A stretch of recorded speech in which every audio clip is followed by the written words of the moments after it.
আসসালামু আলাইকুম everyone, welcome back to my Facebook page কুটি রিঙ্কের আয়োজন। সবাই কেমন আছেন? সেই সাথে আমার রান্না বান্না। আজকে শরীরটাও ভালো নেই, তেমন মনটাও একদমই ভালো নেই। বাংলাদেশের বিভিন্ন এলাকায় বন্যায় প্লাবিত হয়েছে। এর জন্য বিশেষ করে আমরা যেমন স্বামী সন্তানদের জন্য রান্না করি, অনেকেই আছে না খেয়ে আছে। এদের কথা ভেবে খারাপ লাগতেছে।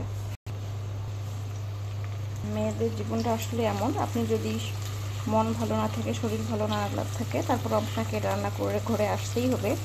আপনি যদি রান্না না করেন, কারণ আপনার স্বামী সন্তান না খেয়ে থাকবে। মেয়েরা নিজের কষ্ট সহ্য করতে পারে, কিন্তু স্বামী সন্তান না খেয়ে থাকার কষ্টটা সহ্য করতে পারে না। পটল আলু কিছু করে কেটে নিয়েছি, দিয়ে দিব। আমি শুটকিটা সামান্য হাফ কাপ পানি দিয়ে, পানিটা শেষ হয়ে গিয়েছে, তারপরে এটা দিয়ে দিয়েছি সবজিটা। আসলে ওটা স্কিপ করে ফেলেছি, দেখাতে ভুলে গিয়েছি। বেশি প্রেশার নিয়ে চলতে পারি না, যখনই প্রেশার নিয়ে চলি দেখা যায় এরকম ভুলভাল কাজ করি। আমার মতো কোন আপুরা আছেন এরকম করেন, জানাবেন। লবণ হলুদ 5 ফোড়ন জিরা ধনিয়া দিয়ে দিয়েছি। যখন বাসায় মাছ মাংস ডিমের সিরিয়াল শেষ হয়ে যায়, তখন শুরু হয় শুটকির সিরিয়াল। আগে থেকে রান্না করে রাখা ডাল আছে।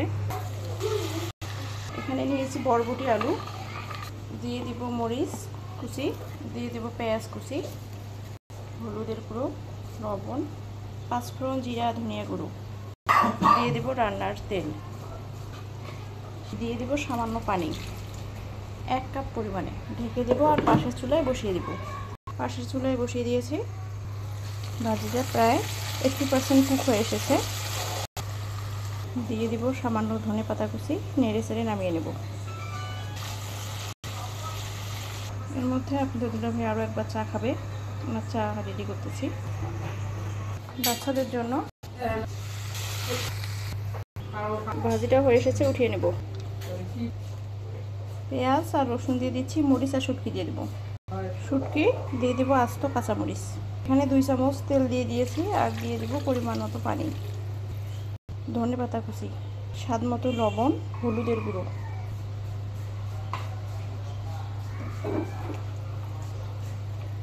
ঢেকে রান্না করব। এই খোসার ভর্তাটা এভাবে রান্না, সিদ্ধ করে ভর্তা করলে কিন্তু খেতে মজাদার হয়। মেয়েদের জীবনে কোনো ছুটি নেই। এদিকে ছেলে এসে বললো ওকে ডিম ভেজে দিতে হবে। এত রান্নার পরও ডিমটা পুরাই গন্ধ করতেছে, আবার চেঞ্জ করে দিব।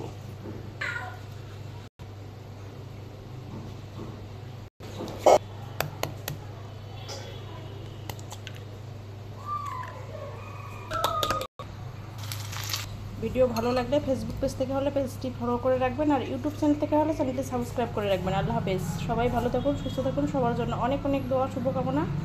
আর একটা কথা, অবশ্যই বন্যার্থদের জন্য দোয়া করবেন। পারলে সাহায্য করুন, আর না পারলে অন্তত দোয়া করুন। আর যারা আত্মীয় স্বজন আছে তাদের খোঁজ খবর নিন। ভালো থাকুন সবাই। আল্লাহ হাফেজ।